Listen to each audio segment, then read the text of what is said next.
Good morning, Marco. Thank you very much for coming in today, flying in from Cologne. Pleasure. We're here to talk about your experiences and your tips and tricks and your background in shared services. Being an award winner at this year's Shared Services Week in Celtic Manor, DuPont won the Best Shared Services Organisation, Mature Shared Services Organisation Award. Why do you think DuPont won that award at a really high level, and what's it done for DuPont since you won the award? Okay. I think we won the award because because of the width of services which we offer to DuPont and its subsidiaries, and we can talk a little bit about that later on. And also because I think that we have shown that it's not just a European service center which we run, but we've also started to deliver services to other regions, right. Such as the US, and we are now embarking also on a project to look at Asia Pacific. So I think it's the combination of the multi-region as well as the width of services, which has basically clinched the award for us. How long have you been with DuPont as well? I've been 20 years with DuPont. Wow. It's my first employer. And I've been basically working for them in a number of countries and in a number of assignments, both in finance as well as in the business. And I've been responsible for the finance service center for about 4 years. And returning to this question, what's it done? What's the award done for DuPont in terms of not just the company, but in terms of the employees? It must be a good buzz for the employees. Yes. I would say that externally, I think those things just go away quickly. But it is true that when I talk to people from outside DuPont, that sometimes I do get the remark, "Oh, you're the guys who won that right. that shared services award." Internally, I think I would like to split it into our own employees of the shared service center. It's been a great morale boost for them. Right. It being recognized, as one of the best is of course is great, and it really was a very popular day when we brought back the award, and we were able to show it to people, right. and also explain in what way it was presented. So that was very good. The other thing, what has it done for us within DuPont? It's given us a lot more, I wouldn't say credibility, but it did gave us a lot higher profile. We had email notes from our chief operating officer. We've had notes from the vice president of the European region, and various other people like the head of finance, the global controller. So that again gives you good recognition from your own organization that this is something which is being appreciated. So as such, it's done a lot of good for the reputation of the service center. Well, that's fantastic. And just to give some context on the operation, it was the Best Mature Shared Service Center award you got. How long has the Shared Service Centre been up and running, and what's, just very quickly, what's in scope? What you talked about regions, but what sort of services are in scope within the Shared Service Centre? We started as a pilot, I would say, in '97 with accounts receivable for Europe. That was done because we believed at that time that was where we could gain the quickest results. Right. But it also had one system in which we were operating at that time, SAP. So that was almost like prerequisites for it to be a success. We worked on receivables for about 2 to 3 years just to start really maximizing on the centralization of that effort. And then very quickly we expanded the range of functions and services which we provide. We have what I would say is the classical accounts receivable, accounts payable type of activities, but we've now expanded that to include general ledger, intercompany accounting, permanent investment accounting, VAT accounting, and also something which we brought in last, which was inventory accounting for Europe. We've also expanded, like I mentioned earlier on, to other regions. We are performing accounts receivable and permanent investment operations for the US, so for all our businesses in the US. And as I mentioned earlier, we're now going to take the permanent investment activities for Asia Pacific as a first pilot into that region. How many employees are there in your centre? At the moment we have 240 DuPonters, plus we have a number of contractors, because we have contracted out parts of our activities, such as our mailroom operation, scanning operation, filing, right, those type of things. And DuPont's, if I recall, is about $27 billion revenue business, is that right? Yes. 50,000 employees? About 50,000 employees, and we're a truly global company. We're not the number one chemical company anymore, but very close. It's really a diversified company, not just in chemicals, but we also have quite a large business now in seeds and other technical industries. And you're based, the centre's based in Asturias, if I pronounced that correctly. Yes. In northern Spain. Yes. Spain is one of the locations that has a lot of shared services centres. What was DuPont's rationale for that location? And after answering that question, what's the plan going forward? Is it to stay in there, or is it to maybe leverage Eastern Europe or India or that sort of thing? So what's a location related decision? When we started in '97, we basically looked at a number of factors for a location of a shared service center. Remember, it was a pilot. We didn't really imagine that it would grow to this scale, no, but it's still a very good decision. What we looked for was a site where we had a good infrastructure, which was politically stable, which had a good, I would say, access to people with good education, especially languages, but also economic backgrounds. Right. And we wanted it to be near or on a DuPont facility because of the support services such as HR, sourcing, and all those type of activities. So it's a classic brownfield location. It was a classic brownfield location, but the Asturias site is actually the last greenfield site for DuPont in Europe. Okay. So in that sense, it had lots of space, modern facilities, and we also had some good incentives from the government, right, to come along with that. But that certainly was not the main reason for our decision to invest in Asturias from a shared service center perspective.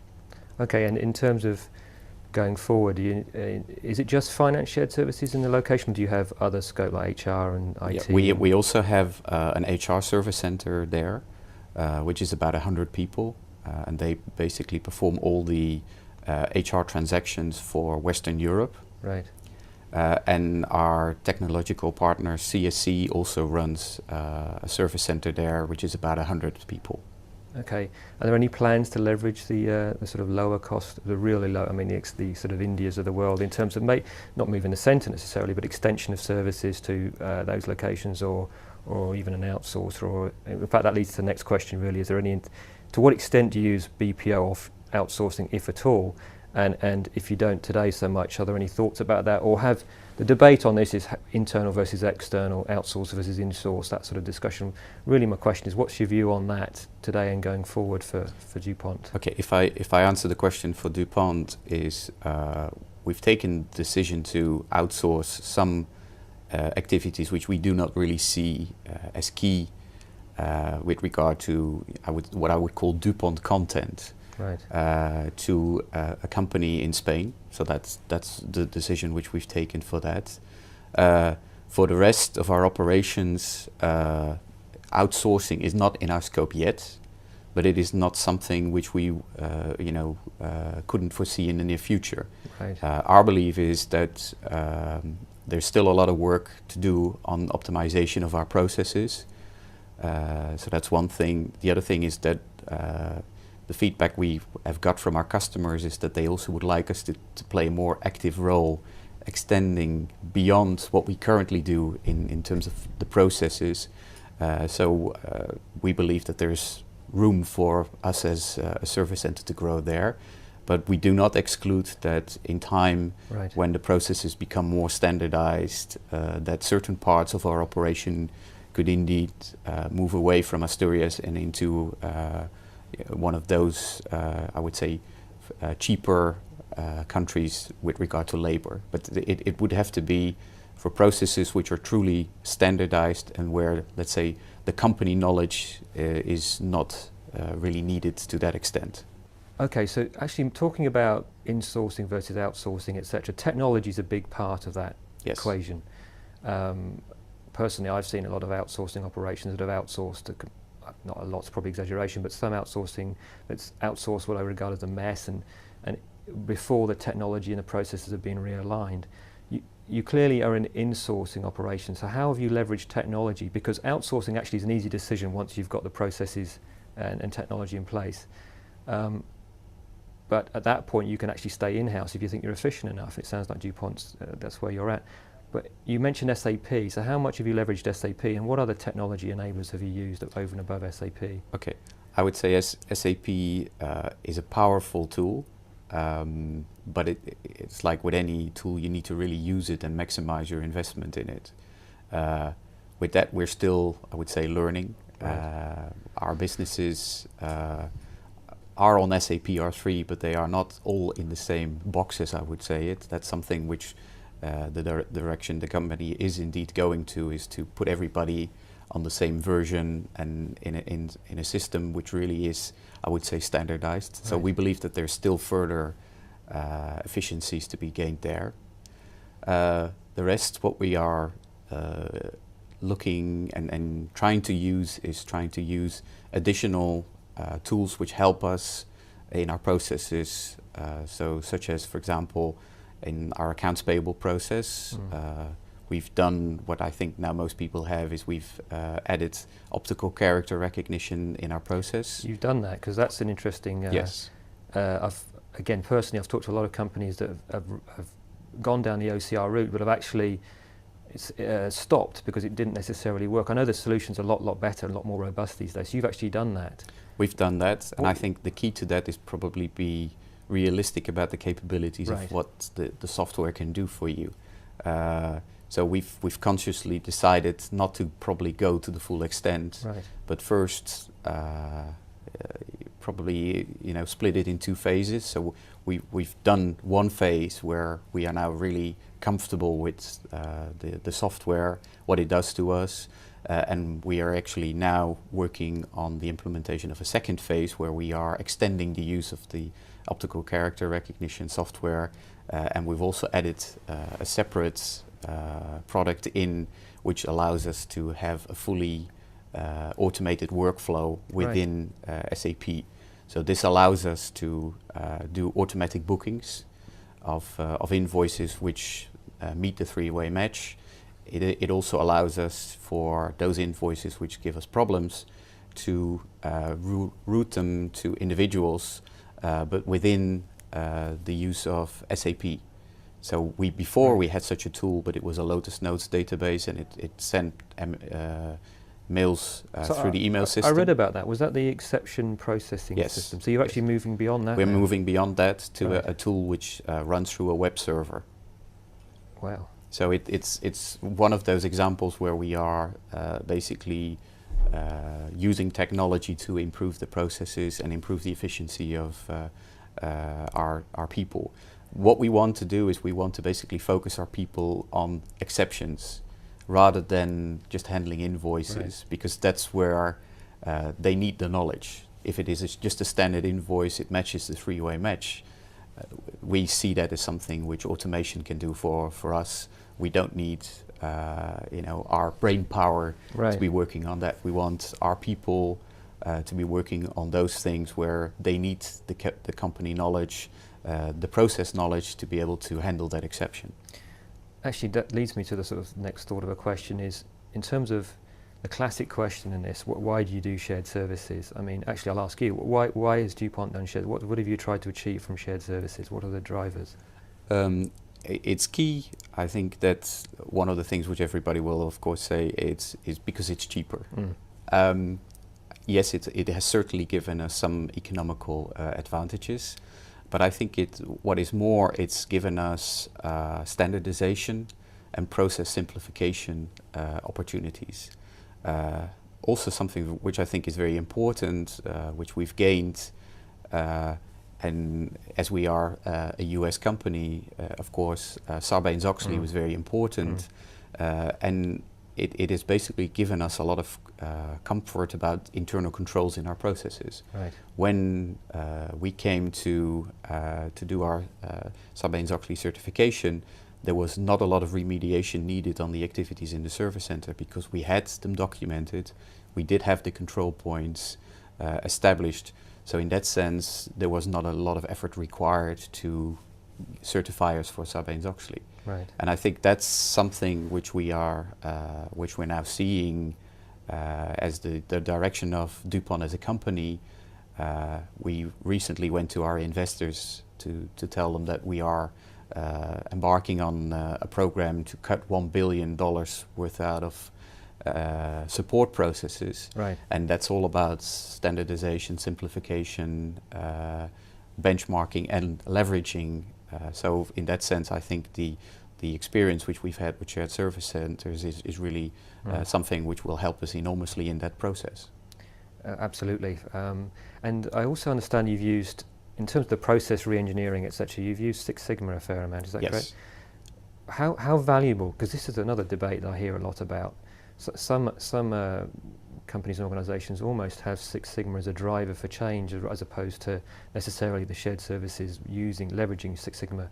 So two questions. How have you adopted a Six Sigma approach in terms of the processes and the control around the processes and what you're changing? But secondly, how valuable has it been to you in terms of what you've achieved, Six Sigma, as opposed to activity-based costing or some other methodology? I think what Six Sigma does is, first of all, it gives you some credibility because it is a process which everybody knows and everybody, I would say, respects. So there are no doubts about the outcome of what you're measuring, I would say.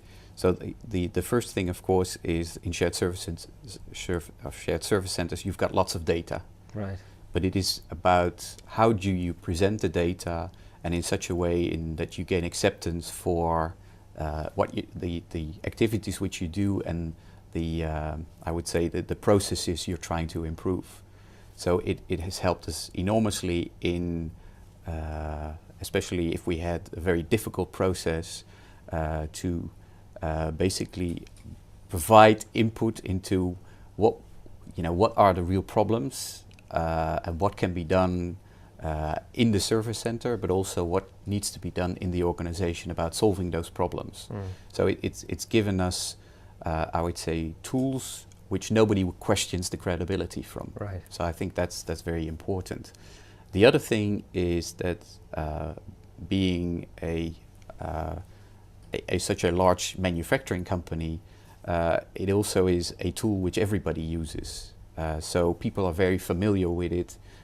So it doesn't take a lot of effort to educate people on what are the tools which you're using. So it's an accepted methodology. In fact, it's one of those methodology which everybody expects you to run. Right. But for us, it's been really beneficial in the sense that it's given us great tools and good credibility about what we were trying to change. So would you say it's sort of embedded in your modus operandi, effectively? It is now embedded in our modus operandi.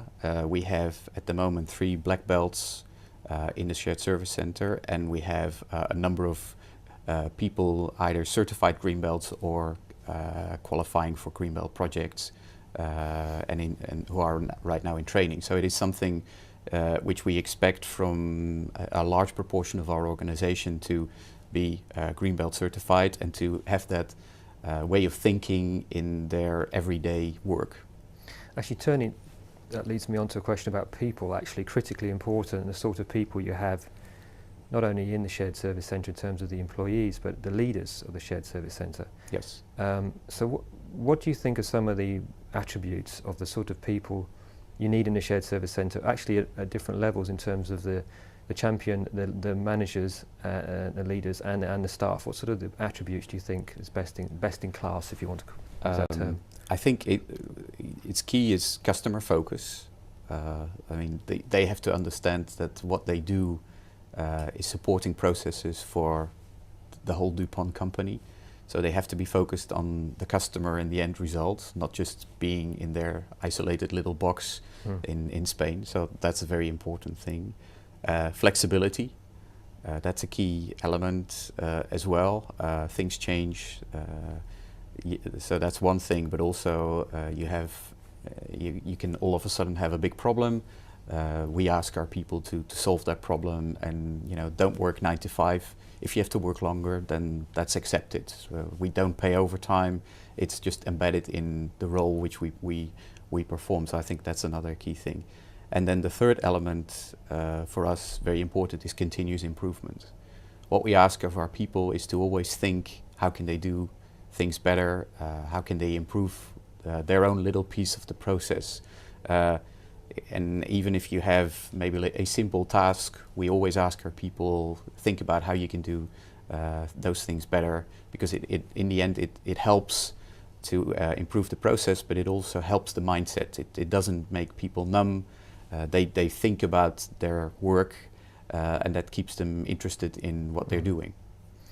So if I had to ask you a sort of sweeping question, what do you reckon would be the 2 or 3 most important critical success factors? The one thing I'm thinking about, which I'd like to comment on if you wouldn't mind, was a senior executive level sponsorship. It always comes up, and every time you ask anyone as being a critical success factor. Firstly, would you agree with that? And secondly, what would be your other, maybe 2 or 3 top ones in terms of becoming a best-in-class shared services organisation? Okay, I think without a doubt you have to have that. One of the top people in the organization supporting the effort which you're doing, because especially in the beginning you will encounter a lot of barriers. It's because, first of all, people don't really like change, so that's one thing. The second is, in most cases, what you do is you take work done in the proximity and you start doing it either in a different country or in a different region. So I think that's one. Plus, I mean, there's always doubts. I mean, people like what they know about, and they don't like, what's going to happen. And of course, also, it quite often means that there are personal consequences because people are losing their job or they get redeployed. Right. So it is important that you communicate well, and that's, I would say, the second factor, but that you really have somebody who really supports that and clearly drives it and takes accountability for making it a success. I think that's very important. Second part is communication. It's communication about the process you are embarking on, but also continued communication. Right. Once you're in operation, make sure that people not just see metrics, but also see people, because quite often what you tend to become just an email address or a mailbox. What we encourage our people to do, especially our team leaders, is at least once a year go to countries and plant sites and meet their customers, because it is key that you continue that personal dialogue. And what we see is that, especially if we have problem areas, that a face-to-face meeting clears everything. It might not clear the problems, but the relationship is essential. And a lot of this is, the relationship of individuals. So we encourage our people to do that. And I think the third is listen to the customer. It's listen to take the speak of Six Sigma, the voice of the customer. Yes. It's important. Yeah. Never go away from that, because in the end that's what you're doing it for. You're not doing it for beautiful metrics or your own satisfaction. You're doing it to support other people, and if there are things which you are ignoring, then it will turn sour very quickly. So stay in touch with your customers, make sure that you listen to them, and that they also see that you are not just listening, but that you also act on what they are doing and what they're saying to you. So I think those are the 3 critical things. Excellent. And just in closing, Marco, what next? And just for the shared service centre and DuPont, and actually for yourself, Marco? What's next, do you think? What's on your Okay. what's your challenges and your opportunities now? I think there's I would say three parts to the question. If you talk about, let's say, finance within DuPont, what we are looking at right now is what should be our strategy with regards to the finance function in DuPont, and where does finance as a whole add value. Right. Shared services is an element of that Absolutely. strategy. Yeah. So we're working on that wider strategy, and then what we're working on is also what is the role of shared services in that strategy, and in the value add to DuPont as a company. So that's one thing which we are doing. With regard to shared services, like I said, we are exploring and actually have a project to expand some of our offerings to other regions. So I think that's one thing. The other thing is that we are trying to look at what can technology do a little bit more, and also see, can we expand our role in the processes which we run and expand them a little bit further. So for example, order to cash, we now focus on accounts receivable. Can we go a little bit beyond? Right. Can we maybe improve the relationship which we have with our credit organization, and do some more services in that part of the process. For me personally, I've already moved on. I'm now on a special assignment in one of our businesses, and I'm working on the transformation of that business. But I look back at my time in the shared service center with an enormous appreciation for what the people have done, and it's certainly been very rewarding for me personally. Well, thank you very much for that and for your insight, Mark. It's been really great talking to you. So then thanks for coming in today, especially for this, and congratulations very much on the award. Thank you very much. Thank you.